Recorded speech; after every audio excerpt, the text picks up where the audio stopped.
The United States District Court for the Southern District of New York occupied several floors of the Foley Square Courthouse in Lower Manhattan, a building whose neoclassical facade had watched over federal proceedings since 1936.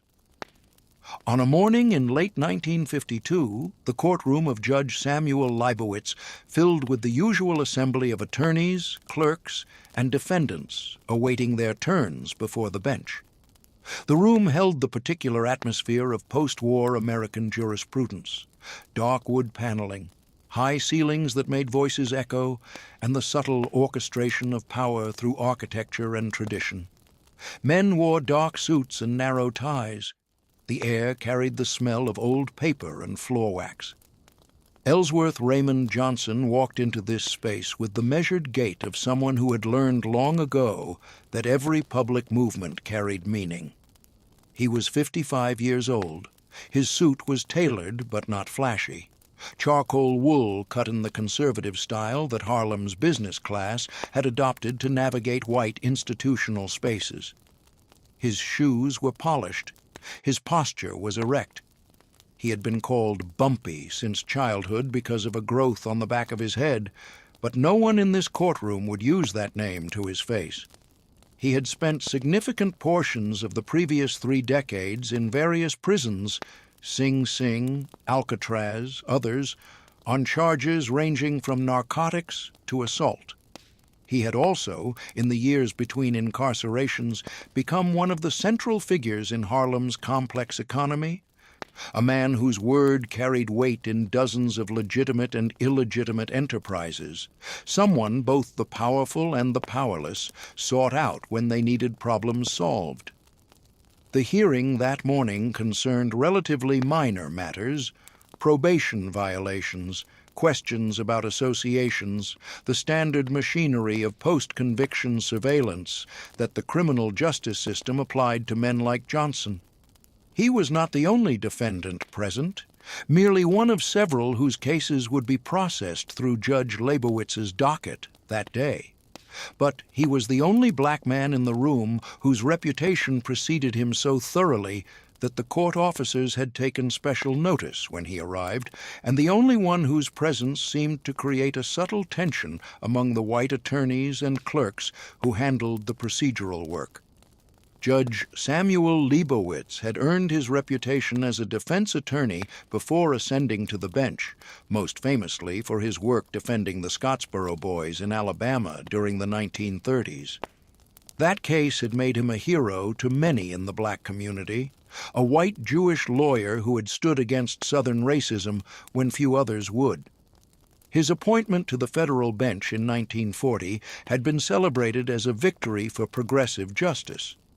By 1952, he had served for over a decade, building a record that reflected both his civil rights history and his increasingly conservative approach to criminal defendants, particularly those involved in organized crime or narcotics.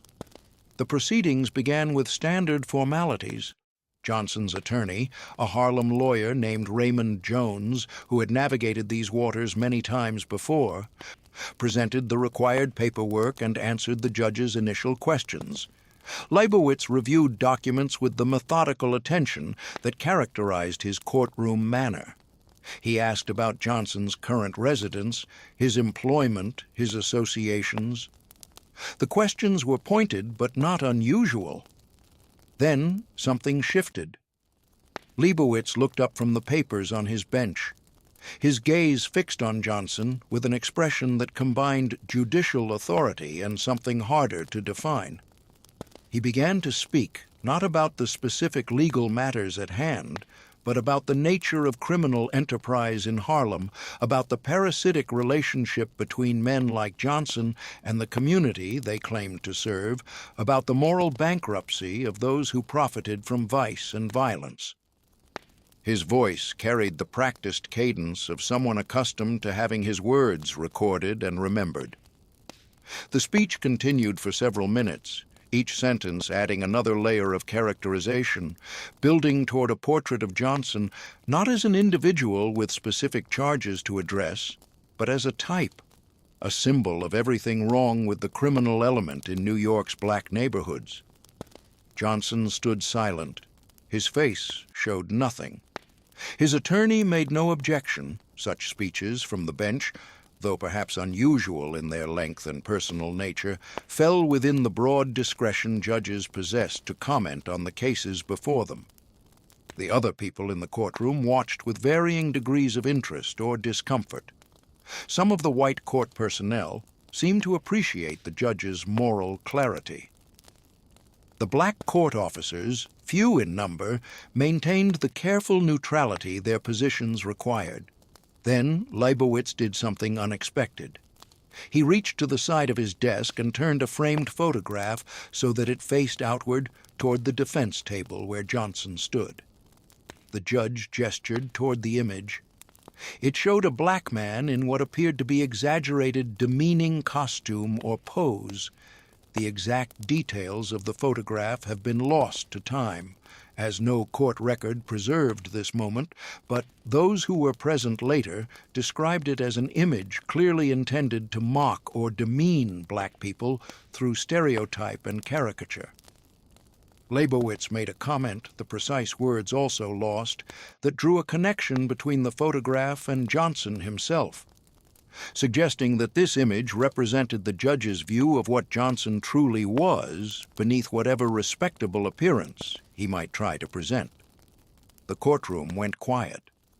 Not the ordinary silence of legal proceedings, but the profound stillness that follows a transgression everyone recognizes, but no one immediately knows how to address. Johnson looked at the photograph. His expression did not change. He did not raise his voice. He did not object or protest or demand anything. He simply looked, for perhaps 3 or 4 seconds, at the image the judge had chosen to display, and then looked back at Leibowitz with eyes that revealed nothing of what he was thinking. The hearing continued. Procedural matters were resolved, conditions were set. Johnson was released to continue his probation under specific terms.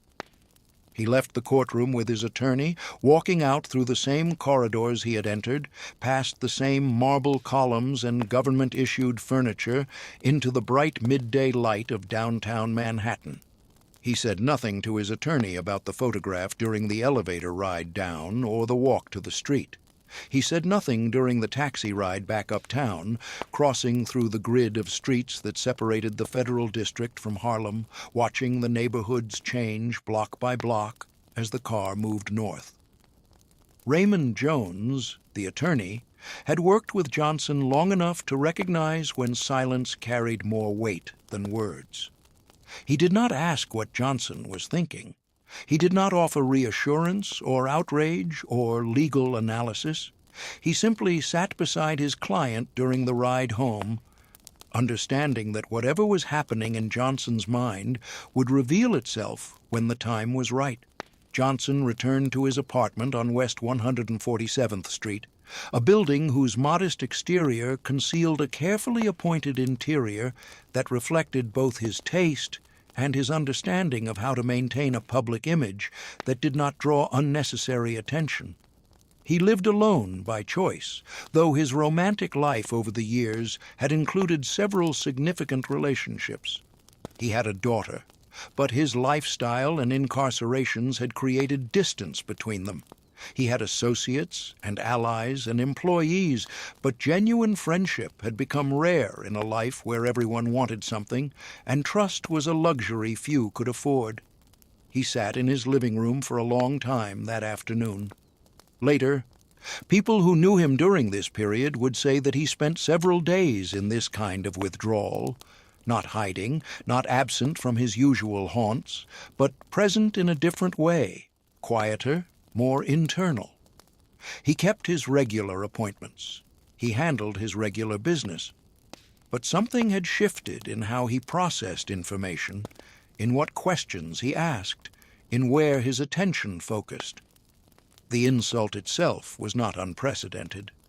Johnson had lived his entire adult life under the weight of American racism, had navigated its daily humiliations and larger violences since childhood in South Carolina and North Carolina before his migration north. He had been called worse things than whatever that photograph implied. He had faced actual violence from white police officers, white prison guards, white criminals who saw him as competition. A racist image in a courtroom was, in one sense, just another instance of what he had experienced hundreds of times before. But this instance was different in its context. The insult had come from a judge, a man whose power over Johnson's freedom was absolute within the bounds of his courtroom. It had come from someone who had built his reputation as a defender of black defendants, someone who theoretically represented the possibility of justice within a racist system. And it had come in a formal legal proceeding, not in a back alley or a prison yard where power operated through crude force, but in a space that claimed to operate through reason, evidence, and the rule of law. Johnson understood systems. He had spent his adult life studying how power actually functioned beneath the official stories societies told about themselves.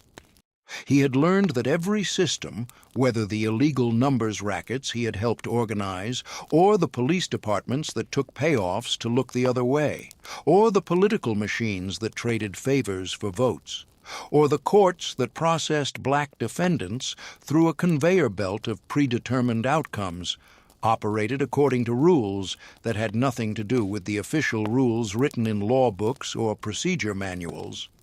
The real rules concerned who had leverage over whom, who needed what, who could inflict consequences, and who could not. The federal court system was, in this analysis, just another organization with its own power dynamics, its own dependencies, its own vulnerabilities. Judges had power, certainly, enormous power over individual defendants, but judges were not sovereign. They existed within larger institutional frameworks. They answered to appellate courts, to political appointments, to public opinion in ways that mattered to their careers and legacies. They relied on networks of support, other judges, law enforcement officials, political allies, media figures who shaped public perception of their work. Johnson began asking questions. Not loud questions, not public challenges, but the quiet inquiries of someone mapping terrain. He spoke with other lawyers, not just his own attorney, but others who practiced regularly in federal court, who knew the judges and the clerks and the unwritten rules of how cases moved through the system. He spoke with political figures in Harlem, men who held elected office or appointed positions, who maintained relationships with power brokers downtown. He spoke with journalists, black reporters who covered the courts and understood which judges were respected, which were feared, which were quietly disliked even by their colleagues. What he learned was illuminating. Judge Leibowitz, despite his progressive reputation from the Scottsboro case, had developed a more complicated standing within legal circles by the early 1950s. His civil rights work remained part of his public image, but his actual judicial record had become increasingly harsh on criminal defendants, particularly in narcotics cases. Some of this reflected the broader cultural panic about drugs that was reshaping American law enforcement and sentencing during this period. But some of it seemed more personal. A judge who had once seen himself as a defender of the oppressed, now positioning himself as a guardian of public order against the very communities he had once championed. More importantly, Leibowitz had made enemies. Not among defendants, that was expected, but among his colleagues on the bench, among certain prosecutors who found him difficult to work with, among political figures who resented his grandstanding or his refusal to play ball on certain cases. He was powerful within his courtroom, but more isolated than his public reputation suggested. He had built a career on moral clarity and the appearance of principle, which meant that challenges to that appearance, Questions about whether his actions matched his rhetoric carried particular weight. Johnson also learned something else. He was not the only black defendant or attorney who had experienced Leibowitz's peculiar form of racism, the kind that hid behind paternalism and moral certainty. Other men had sat in that courtroom and heard similar speeches, had been lectured about their moral failures and their betrayal of their community. The photograph incident was unusual in its brazenness, but the underlying attitude was not unique to Johnson's case. This created an opportunity. Johnson began to understand that the judge's action could be reframed not as a personal insult to be avenged through personal confrontation, but as evidence of a pattern that undermined the judge's carefully constructed public image. If properly documented and presented, if connected to other instances and given voice by the right people, it could become a problem for Leibowitz in ways that transcended any individual case. Johnson reached out to Raymond Jones, his attorney, but this time the conversation was different. They were not discussing legal strategy for defending against charges. They were discussing something more fundamental: how to create consequences for a federal judge who had acted improperly but within the vast discretionary powers of his position. They could not file a formal grievance that would go anywhere. The bar for disciplinary action against federal judges was extraordinarily high, and the incident with the photograph, however offensive, fell into the gray area of judicial discretion and personal expression within the courtroom. A complaint would be noted and filed away, nothing more. But there were other forms of leverage. Jones began making calls to other attorneys in Harlem and beyond, particularly those who belonged to the National Bar Association, the professional organization for black lawyers. He described what had happened in Leibowitz's courtroom. He asked whether others had experienced similar treatment. He suggested that a pattern of behavior might be worth examining publicly, not through official channels, but through the kind of coordinated professional response that could shift how the legal community viewed the judge. The response was immediate and more extensive than Johnson had anticipated. Several attorneys confirmed they had seen Leibowitz treat black defendants with a particular kind of disdain that crossed the line from tough sentencing into personal insult. One lawyer described a case where the judge had made comments about the defendant's appearance that had nothing to do with the legal issues at hand. Another recounted a hearing where Leibowitz had dismissed a black mother's testimony about her son's character with visible contempt. None of these incidents alone constituted grounds for formal action, but together they formed a portrait of judicial conduct that contradicted everything Leibowitz's public reputation claimed about him. Johnson, meanwhile, began working another angle. He understood that judges, like all people in positions of public authority, cared deeply about their reputations, particularly their reputations among communities whose respect they valued. Leibowitz's identity as the lawyer who had defended the Scottsboro boys was central to how he understood himself and how others understood him. That legacy was his most valuable asset in legal and liberal political circles, the foundation of his credibility as someone who stood for justice rather than merely processing cases. Johnson reached out to community leaders in Harlem, ministers, civil rights activists, business owners, people who held moral authority within the black community and whose opinions carried weight beyond their immediate circles. He described what had happened carefully, without exaggeration, letting the facts speak for themselves. He asked whether they thought such behavior deserved a response. He suggested that perhaps Judge Leibowitz should be reminded of which community had celebrated his appointment to the bench, which community had held up his Scottsboro work as an example of what justice could look like when legal skill combined with moral courage. These conversations were delicate. Many of these community leaders had worked with white allies in the legal system and understood the value of maintaining those relationships. They did not want to alienate a judge who still, on many cases, was better than the alternatives, but they also could not ignore what Johnson described. The photograph incident crystallized something many had sensed but not articulated, that liberal white allies often carried their own forms of racism, perhaps more dangerous than overt hostility because it came disguised as concern or guidance or moral authority. A plan began to take shape. It would not be a protest or a public denunciation. It would be more subtle and more damaging to Leibowitz's self-image and standing. The National Bar Association would organize a quiet campaign among its members to document instances of problematic conduct in Leibowitz's courtroom. These would be compiled into a report, not for public distribution initially, but for circulation among legal professionals, other judges, law professors, attorneys who practiced in federal court. The report would be framed as a concern about patterns of judicial conduct that seemed to contradict the principles the judge claimed to uphold. Simultaneously, community leaders would withdraw certain forms of recognition and respect that Leibowitz had previously enjoyed. He had been invited to speak at churches, at civil rights organization meetings, at events where the black community honored its white allies. Those invitations would stop coming.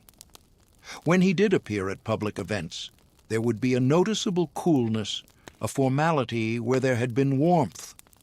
Nothing dramatic, nothing that could be pointed to as a specific rebuke, but a shift in social atmosphere that someone attuned to how he was perceived would certainly notice. Johnson also pursued a more direct form of leverage, though one that required careful handling. He began gathering information about Leibowitz's financial and political connections, not for purposes of blackmail — Johnson was many things but not reckless — but to understand the judge's vulnerability points. Federal judges served for life, barring impeachment or retirement, so Leibowitz's position was secure in that sense. But his reputation among his peers, his relationships with political figures who might appoint him to higher positions, his legacy as someone who had made a difference, these things mattered to him, and these things could be affected by shifting perceptions of his character and conduct. What Johnson discovered was that Leibowitz harbored ambitions beyond his current position. There had been quiet discussion of a possible appointment to a higher court, perhaps even consideration for a Supreme Court nomination if the right political circumstances aligned. Such appointments required not just legal credentials, but also the support of various constituencies. A judge who had lost the confidence of the black legal community and black civil rights organizations, who was documented as having engaged in racially problematic conduct, would find those pathways closed regardless of his past heroism on the Scottsboro case. Johnson arranged for this information to find its way to Leibowitz through indirect channels. He did not threaten. He did not confront. He simply ensured that the judge began to hear things, that certain reports were circulating, that certain people were less enthusiastic about his work than they had been, that his reputation within the black community had shifted in ways that might affect his broader standing in the legal world. The execution of this strategy unfolded over several months in late 1952 and early 1953. The National Bar Association compiled its report, drawing on testimony from dozens of attorneys about their experiences in Leibowitz's courtroom. The document was sober, professional, devastating in its accumulation of small incidents that together suggested a pattern of racial condescension and bias. It noted that the judge seemed to reserve his harshest moral pronouncements for black defendants, that he showed less patience for black attorneys than white ones, that his courtroom demeanor toward black witnesses and spectators carried a tone of superiority that crossed the line from judicial authority into personal disdain. The report circulated quietly at first, passed among legal professionals who had reason to care about judicial conduct. It reached other federal judges, several of whom privately acknowledged they had noticed similar patterns, but had not felt it was their place to intervene. It reached law school professors who taught professional responsibility and legal ethics. It reached journalists who covered the courts, including both black reporters and white reporters who prided themselves on exposing hypocrisy in public figures. At the same time, the social withdrawal Johnson had orchestrated began to have visible effects. Leibowitz noticed that invitations to speak at certain events had dried up. When he encountered black attorneys in the courthouse corridors, the interactions were correct but cold. Community leaders who had previously sought his advice or participation now found reasons to work with other judges, other allies. Nothing overt, nothing that could be directly challenged, but a clear shift in how he was regarded by people whose respect he had taken for granted. Leibowitz responded initially with confusion and then with defensiveness. He made inquiries about why certain invitations had stopped. He asked trusted associates whether they had heard anything about problems with his judicial work. The answers he received were vague but troubling, suggestions that some people had concerns about his conduct toward black defendants, that there were questions about whether his actual record matched his reputation, that perhaps he should be more mindful of how his words and actions were perceived. The judge's first instinct was to dismiss these concerns as misunderstandings or the complaints of criminals trying to undermine judicial authority. But the sources of the criticism were not criminals. They were respected attorneys, civil rights leaders, legal scholars, people whose opinions mattered in the circles where Leibowitz sought validation and advancement. He could not simply dismiss them without damaging his standing among the very people he most wanted to impress. In early 1953, approximately 4 months after the photograph incident, Leibowitz requested a private meeting with Raymond Jones, Johnson's attorney. The meeting occurred in the judge's chambers, away from the formal setting of the courtroom. Leibowitz did not admit wrongdoing directly. Instead, he spoke in the language of misunderstandings and clarifications. He suggested that perhaps some of his courtroom comments had been misinterpreted. He emphasized his long history of fighting for civil rights. He expressed concern that his reputation was being unfairly damaged by people who did not understand the difficult position judges faced in trying to maintain order and discipline in criminal proceedings. Jones listened without responding to the defensive explanations. When Leibowitz finished, Jones spoke carefully but clearly. He noted that the black legal community and the broader black community in New York had initially celebrated Leibowitz's appointment to the bench because of his Scottsboro work. They had believed he represented the possibility of fair treatment within a system that often denied it. But belief required evidence, and the evidence of late had been troubling. The photograph incident was particularly troubling because it suggested a level of contempt that could not be explained away as tough love or judicial sternness. It suggested something uglier, something incompatible with the judge's claimed principles. Jones did not make threats. He simply laid out reality.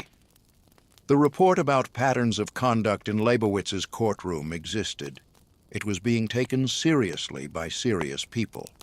The judge's reputation within the black community had been damaged, perhaps irreparably, and reputations, once damaged, affected careers and legacies in ways that legal credentials alone could not repair.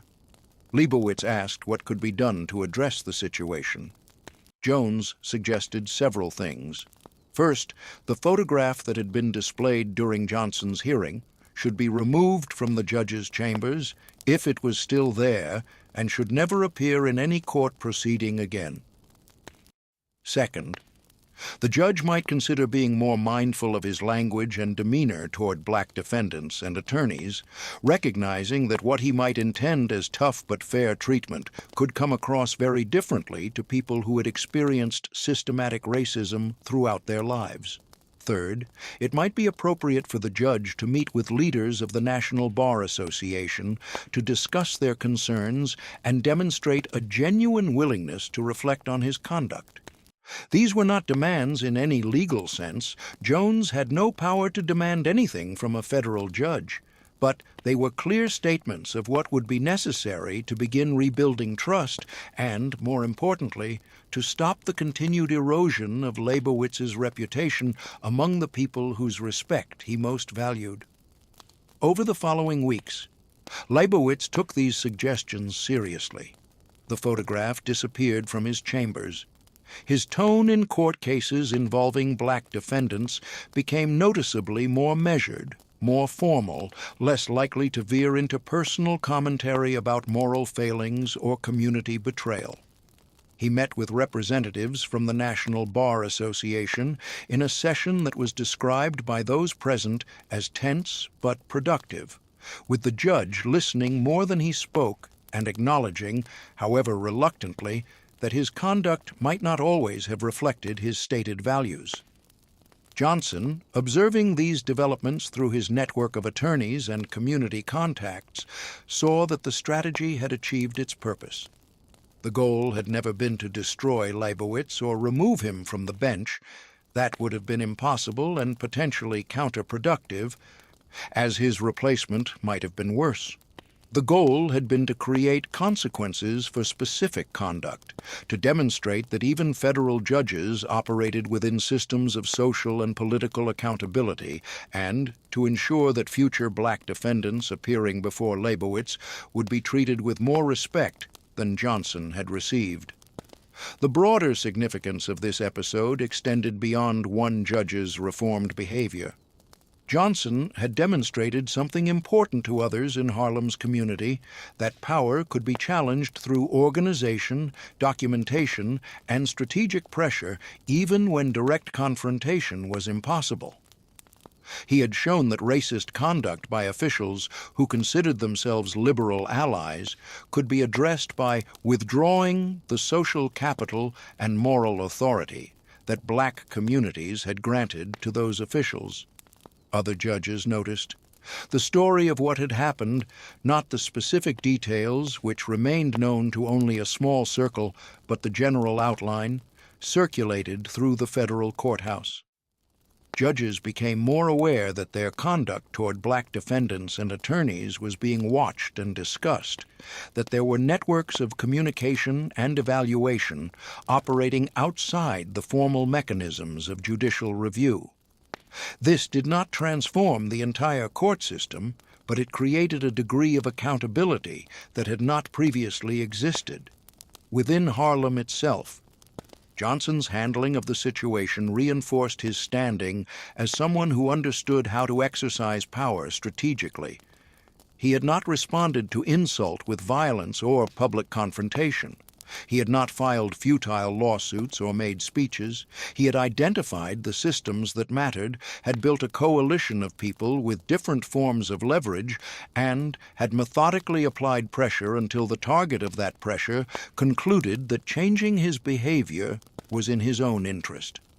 This approach reflected lessons Johnson had learned over decades of operating in spaces where formal power was denied to him, and violence was always available, but rarely smart.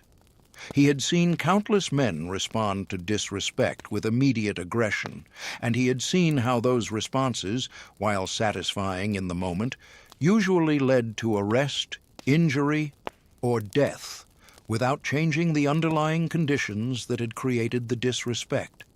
He had learned that real power came from understanding systems well enough to manipulate them, from building relationships that could be activated when needed, from patience that could outlast an opponent's arrogance.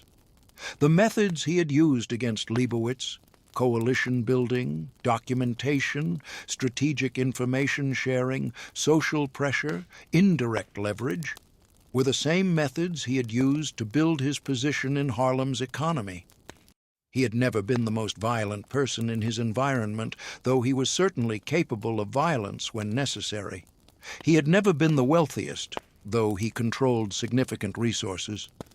What distinguished him was his ability to coordinate, to see the connections between different power centers, to understand what each party in a negotiation actually needed rather than what they claimed to want. These skills were particularly valuable in the post-war period when Harlem was experiencing significant social and economic changes. The Great Migration had brought hundreds of thousands of black Southerners to northern cities, creating population pressure and competition for housing, jobs, and economic opportunities. The political machines that had controlled the city for decades were beginning to crack under demographic pressure and reform movements. The criminal justice system was ramping up enforcement of narcotics laws in ways that would devastate black communities over the following decades. Traditional forms of organized crime were being disrupted by both law enforcement and internal conflicts. In this environment, Johnson represented a certain type of stability and mediation. He was not respectable by middle-class standards. His criminal record and reputation ensured that, but he was reliable. He kept his word. He understood the unwritten rules that governed street-level business. He could resolve disputes before they escalated into violence that brought police attention. He could provide assistance to community members who had nowhere else to turn. He served, in effect, as part of an informal governance system that operated alongside and sometimes in opposition to the formal legal and political institutions that were supposed to serve Harlem, but often failed or neglected to do so. The confrontation with Judge Leibowitz fit into this larger role. Johnson had not been defending just himself. He had been defending the principle that black defendants deserved basic respect in courtrooms, that judges could not display racist imagery without consequence, that the power imbalance between bench and defendant did not eliminate all forms of accountability. By addressing Leibowitz's conduct through organized community pressure rather than individual retaliation, he had reinforced the collective power of Harlem's professional and leadership class while also protecting his own interests. The incident also revealed something about the limitations and possibilities of resistance within a racist system. Johnson could not change the fundamental structure of federal courts. He could not eliminate the vast sentencing disparities between black and white defendants. He could not address the systemic racism that shaped policing, prosecution, and imprisonment in America. But he could create consequences for one judge's specific conduct, and he could establish a precedent that might influence how other judges behaved. This kind of incremental change through strategic pressure was different from both accommodation and revolution. It accepted that certain power structures were too entrenched to overthrow, while refusing to accept that those structures were immune to all influence. It required patience, organization, and a willingness to work through channels that might seem compromised or inadequate. It produced victories that were real but limited, that improved specific situations without solving larger problems. Johnson understood these limitations. He had no illusions that addressing Leibowitz's behavior would reform the criminal justice system or end racism in American courts. But he also understood that victories did not need to be total to matter. A black defendant who appeared before Leibowitz after 1953 would be treated differently than Johnson had been treated. That was real. That mattered to that defendant and potentially to their family and community. The accumulation of such small victories, repeated across many contexts and situations, could create space for larger changes over time. In the remaining years of his life, Johnson died in 1968, he continued to operate at this intersection of legitimate and illegitimate power, formal and informal governance. He served time in prison again for various charges. He maintained business interests, both legal and illegal. He participated in community organizations and civil rights activities while also being investigated by law enforcement for his role in Harlem's illegal economy. He was mentored by some, feared by others, respected by many, and impossible to categorize neatly into simple narratives of hero or villain. The photograph incident became part of his legend, though in typical fashion the details shifted in various retellings. Some versions had him walking out of the courtroom and immediately organizing a response. Some had him confronting the judge directly. Some added dramatic elements that did not happen. But the core story remained: a racist insult delivered from a position of ultimate courtroom authority and a strategic response that created consequences where none should have been possible. For historians and scholars who later studied this period, the incident illustrated several important points about how power functioned in mid-20th century America. It showed that racism operated at all levels of society, including among people who considered themselves progressive or enlightened.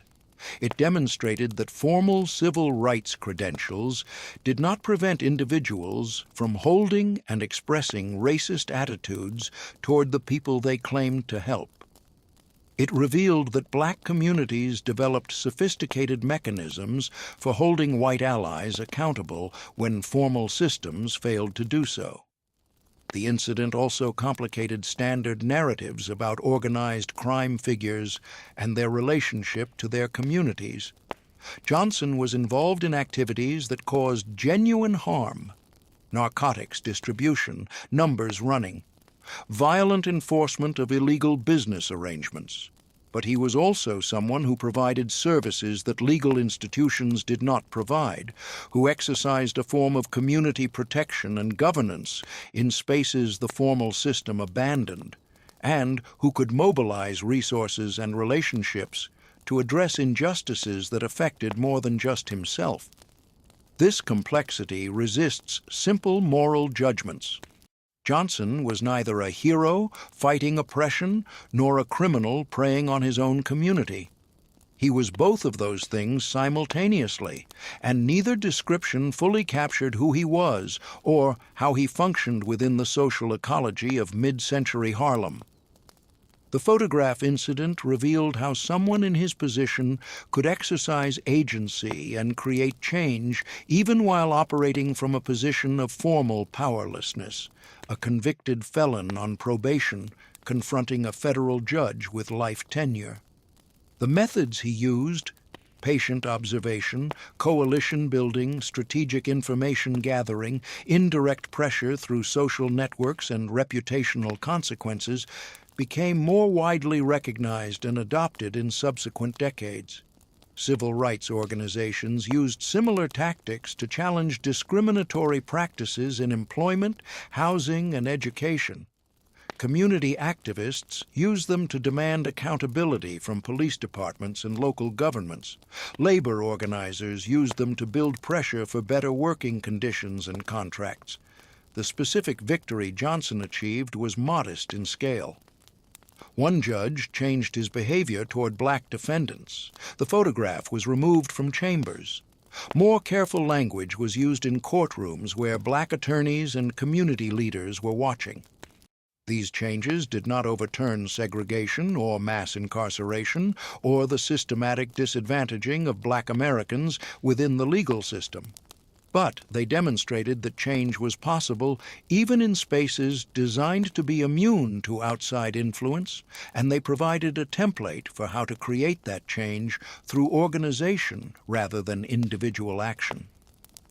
In the years after his death, Johnson's life was romanticized, simplified, and distorted in various cultural products, films, books, television shows that turned him into a folk hero or a monster, depending on the storyteller's purposes. The photograph incident, when it appeared in these accounts, was usually dramatized beyond recognition, given dialogue and confrontations that did not happen, stripped of the patient strategic work that made the outcome possible. The actual story was less cinematic but more instructive. It showed a man who understood that power was not primarily about the ability to inflict violence or accumulate wealth, but about understanding systems well enough to find their pressure points and having the patience to apply pressure consistently over time. It showed that victories against institutional racism required organization, documentation, coalition building, and the ability to frame specific incidents as part of larger patterns that undermined opponents' self-image and standing. These lessons remained relevant long after the specific actors had died and the specific institutions had evolved. The fundamental dynamics, how to create accountability for officials who operate from positions of formal power, how to organize communities to exercise collective influence when individual resistance is futile, how to document and publicize patterns of discriminatory conduct in ways that produce consequences, continued to shape struggles for justice in contexts ranging from police accountability to judicial reform to corporate responsibility. The photograph itself was never found or preserved. Whatever image Judge Leibowitz had displayed that day in 1952 disappeared from history, along with many other artifacts of casual racism that once seemed unremarkable to those who perpetrated it. But the lesson of what happened after that display remained, that no one is so powerful that they can ignore the communities they claim to serve, that racism has consequences even when laws do not prohibit it, and that strategic patience can achieve what immediate confrontation cannot. Johnson's grave in Woodlawn Cemetery bears a simple marker. Visitors still come, though fewer each year as the generation that knew him personally passes away. Some come because they see him as a symbol of black resistance and self-determination. Some come because they are interested in the history of organized crime. Some come because he represents a particular moment in American history when the boundaries between legal and illegal, legitimate and illegitimate, were more fluid and negotiable than official narratives admitted. The story of the photograph captures something essential about that moment and that man. It shows that power in America has always been more complicated than the official institutional charts suggested, that justice has always required informal mechanisms and community pressure to supplement inadequate formal systems, and that intelligence, patience, and organization could sometimes achieve what wealth, violence, or legal authority alone could not. These were quiet victories, achieved through subtle pressure rather than dramatic confrontation, but they were real victories nonetheless, and they mattered to the people whose lives they touched.